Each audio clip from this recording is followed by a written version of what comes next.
Hello everybody, my name is Surex Gaming and welcome back to another episode of the Kombat Codex, the web series where I break down 10 or 5 behind the scenes and lore facts about characters in Mortal Kombat 1. Today's video is going to be about the Shaolin sidekick himself, Kung Lao. A little bit of a disclaimer, this video covers some great Kung Lao stuff, some regular Kung Lao stuff. Just, I figured I'd whack the both of them out in one video. Alright, let's get into it. Fact number 1. Kung Lao's outfits over the years have mostly stayed very, very similar. An almost traditional outfit paired with his completely ridiculous hat.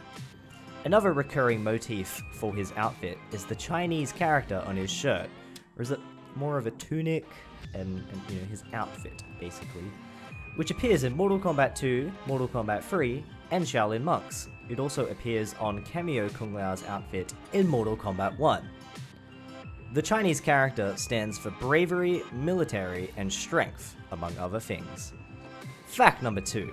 Our Kung Lao is not the first Kung Lao in Mortal Kombat history, although it is the first for many generations, that we know of course. 500 years ago, during one of the earlier Mortal Kombat tournaments against our world, another Kung Lao fought for Earthrealm. The Great Kung Lao, as he is referred to now, defeated Shang Tsung, who was the champion at the time, and saved Earthrealm, albeit temporarily.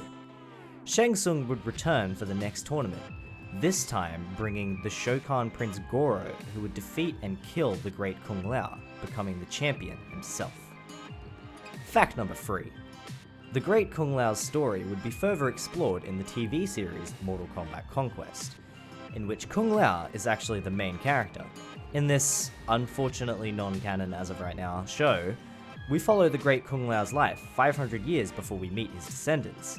We see him train in a temple with the Order of Light monks to prepare for the tournament, and at some point his lover is murdered through some machinations involving Shang Tsung, and Kung Lao would become more of an Earthrealm vigilante, hunting down Outworld killers until his eventual death in Mortal Kombat, which happens after the show would end. Moving on to fact number 4.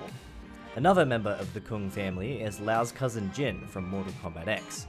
During the events of Mortal Kombat X, Kung Lao is dead and a revenant, and never actually interacts with his cousin despite Jin playing a protagonist role in the story, even though the two are present during Shinnok's last stand in Earthrealm at the Sky Temple. During both Lao and Jin's endings, however, they would be pivotal in restoring each other's honor. Kung Jin would endeavor to save Kung Lao, restoring him to life, and the two would go on to hunt demons together as retribution for their past crimes. Even though Lao's past crimes involve, a whole bunch of demon murder and, being a revenant and all that stuff, and Kung Jin's past crimes involve stealing, I guess.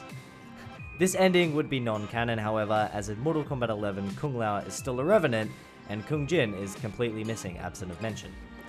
Moving on to fact number 5. The Kung Lao we're all familiar with is very cocky and arrogant, constantly believing himself to be Liu Kang's better and everyone else's better as well. However, Lao was not always this annoying in the canon storyline. During the arcade era, Kung Lao is the chosen champion, but he refuses the call to combat and Liu Kang takes his place. He's more of a modest monk during the arcade trilogy. Even in Mortal Kombat 4, he fights to even the score with Goro, and spares the Shokan after an honorable exchange, saying that his strike was enough to avenge his ancestors' defeat, and him and Goro shake hands and become best friends, I guess. Shaolin Monks would change Kung Lao's personality permanently, and now in the newer games, we're stuck with a more obnoxious monk. Moving on to fact number 6. The timeline and story during the 3D era gets pretty messy, so bear with me here. But to begin, Liu Kang is murdered in Deadly Alliance, and Raiden calls together a group of champions, which includes Kung Lao. During the struggle against the Deadly Alliance, Lao would play a key role in his quest to avenge his friend. However, this would end with Kung Lao dying alongside all of Raiden's champions present at the final battle, and the Deadly Alliance themselves, as the Dragon King returns. After this, Kung Lao would somehow return during Armageddon and participate in the final battle, killing at least Baraka, possibly others. However, he never shows up in the actual storyline of Armageddon, his return being more of a everyone is here type of deal. We do know that his resurrection is somewhat canon, considering in MK9 his body is in the background of the aftermath, but we don't know how he came back. It's never really mentioned. Moving on to number 7. Kung Lao has also made his mark on pop culture across the gaming industry. Many games make references to Mortal Kombat, whether it be an Easter egg or a direct in-your-face rip-off inspiration. However, one game, Saints Row 4, does both of these by giving one of the main characters, Pierce Washington, an outfit inspired by Kung Lao, although it's purple. Pierce is seen wearing a very similar kind of monk-esque outfit, including the ridiculous hat, but stylized in white, gold, and purple. He does not, however, gain any hat abilities or teleportation abilities. Moving on to fact number 8. Another strange backstory inconsistency for Kung Lao comes from the comics, in which his backstory is changed to that of an exile. According to these comics, after the great Kung Lao is defeated by Goro, the entire family falls into ruin, and the shame forces them out of Earthrealm and into Outworld, where our Kung Lao would eventually find himself. He's also shown in these comics to have some kind of romantic interest in Katana, swooping in on his game buddy's woman. Fact number 9. We only recently got some lore surrounding Kung Lao's iconic hat, as prior to the most recent game, we kinda knew nothing about it other than it was his magic hat. In Mortal Kombat 1, we see Kung Lao and Raiden have to fend off a Lin Kuei attack at Madame Bo's tea house, and during the fight, Kung Lao would throw his straw hat at Sub-Zero, getting a mocking, "You can't be serious." That's my best attempt at a Bihan voice. I'm sorry, I can't go any gravelier than that. From the Lin Kuei Grandmaster. Kung Lao would not be stopped, however, now throwing a chakram at Sub-Zero and slicing his arm, inspiring Lao. When training with the Shaolin later, Lao would craft his bladed hat and begin training with it, becoming a staple of his moveset. Moving on to fact number 10, our final fact of the day. Kung Lao has not appeared super frequently in Mortal Kombat media, he's only appeared here and there.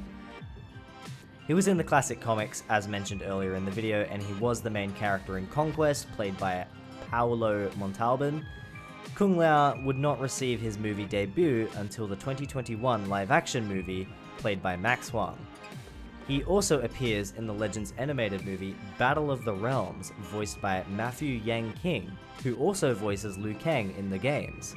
And in Mortal Kombat Legacy's second season, he would appear played by Mark Dacascos. Sorry, again, forgive me for the pronunciations on those ones. Alright guys, that brings us to the end of this video. Don't forget to like, subscribe if you haven't already, and hit the bell icon to be notified every time a Kombat Codex goes live. And let me know in the comments below, give me a fact about Kung Lao that I don't know. You know, surprise me. Thanks for watching guys, peace out.